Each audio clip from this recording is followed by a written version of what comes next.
매주 세간의 화제를 모으고 있는 무기 대백과사전. 지난번에 가장 조용한 무기였다면 이번엔 등장만으로도 웅장하고 위협적인 국산 무기 대식중기관총 K6가 그 주인공입니다.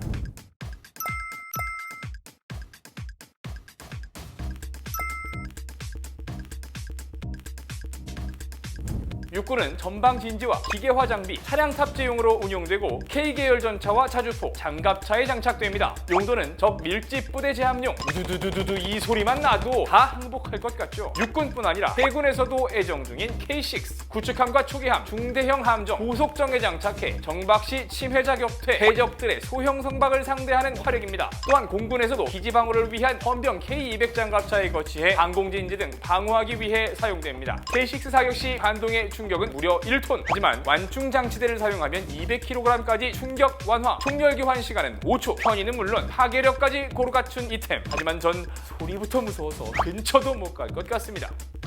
인터넷상 화제가 된 사진 한 장. 밥 먹는 사진이 뭐가 대수냐 하시겠지만 저것은 바로 용산 전쟁기념관. 밥상으로 쓰인 것은 위령비란 사실. 그럼 뭔가 상황 해석이 좀 달라지겠죠. 지난 20일이었습니다. 전쟁기념관에서 열린 행사에 일부 참가한 사람들이 행사 전부터 금강산도식 구경하는 상황. 이후 전쟁기념관 게시판에 이를 비판하는 글들이 올라왔는데요. 뒤늦게 사태를 파악한 이 단체에서 전쟁기념관에 사과문을 보내왔답니다. 설마 위령비인 줄 알고도 밥상을 펼친 건 아니겠죠. 후공영령들에 대한 예우에서도 다시는 이런 일이 없어야겠습니다.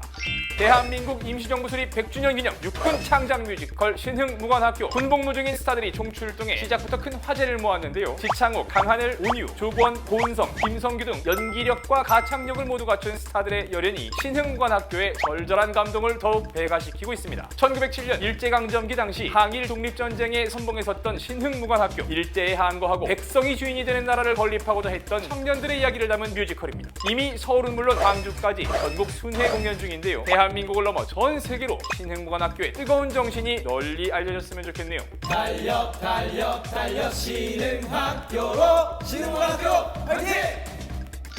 우리 군 장병들이 방앗간을 드나드는 참새처럼 찾는 충성마트. 지난 5년간 사랑받았던 품목 과연 무엇이 있을까요? 궁금하시죠? 판매율 절대 강자는 장병 체육 활동에서 절대로 빼놓을 수 없는 코카콜라와 칠땡 사이다, 그리고 날 좋아한다고. 뭔지 아시겠죠? 가성비가 갑입니다. 군대뿐이겠어요. 집집마다 떨어질 리 없는 라면, 그리고 물광 피부 만들어준다는 달팽이 크림. 그런데 여기서 잠깐! 바라지 않아도 초코 과자가 없네요. 최근 들어서 다양한 과자류가 늘면서 군인 간식의 상징이라고 할 수 있죠. 초코 과자가 순위가 하락했습니다. 게다가 전화카드 역시 생활관 내 수신용 휴대전화가 보급이 되면서 아웃 오브 순위권이었는데요. 장병들의 일과 후 휴대전화 사용이 허용됐으니까 이제는 완전히 빠염.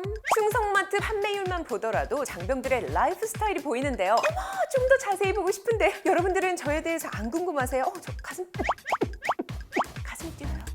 지난 22일 장병들의 속사정과 속마음을 알아보는 특별한 간담회가 강화도에서 열렸습니다. 해병대 2사단 장병들과 지자체장 그리고 정경두 국방부 장관이 한자리에 모였는데요. 장병들은 일과 후 휴대전화 사용 그리고 평일 일과 후 외출 등 군정책에 대한 실질적인 장단점은 물론 개선안에 대해서도 이야기를 털어놨습니다. 부대 앞에 버스 정류장이 있지만 거리도 멀고 작전 지역 외로 나갈 필요성은 도저히 못 느끼고 있습니다. 외출 시 부대로 출입하는 버스 노선이 적다, 간부 숙소가 부족하다 등등 장병들이 원하는 개선 사항을 쏟아냈는데요. 각 담당자들은 이러한 사항을 신속하게 현실화하겠다고 약속을 했습니다. 모두가 윈윈할 수 있는 장병 간담회가 자주 열리면 장병 복지 업그레이드, 거의 5G급 수준이겠는데요. 오늘의 주제는 있어서도 안 될, 그리고 있을 수도 없는 글로벌 군부대 실수담입니다. 첫 번째는 벨기에 공군입니다. 지난 10월 벨기에 프로레네스 공군기지에서 F-16 정비를 하던 중 20mm 발칸포가 작동. 결국 근방에 있었던 F-16 한 대는 완전히 파손이 되었대요. 또 다른 한 대는 부수적인 피해를 입은 상태라고 하는데요. 정비사 2명이 부상을 입은 것 외에는 인명 피해는 없었다고 합니다. 정확한 사고 원인은 조사 중이라고 하는데 근데 보험 처리는 되는 건가요? 아시는 분 손 들어주세요. 두 번째는 인도. 지난 2017년 인도 최초의 탄도미사일 핵 잠수함이 해치. 그러니까 뚜껑을 안 닫고 잠수를 했다는 얘긴데 정말입니까? 그래요? 헐! 게다가 실전 배치 직후에 벌어진 침수 사고라고 합니다. 고치는 데만 10개월이 소요가 됐다고 하는데요. 그거 고치는 것보다 새로 만드는 게 낫지 않을까요? 그럴 것 같은데.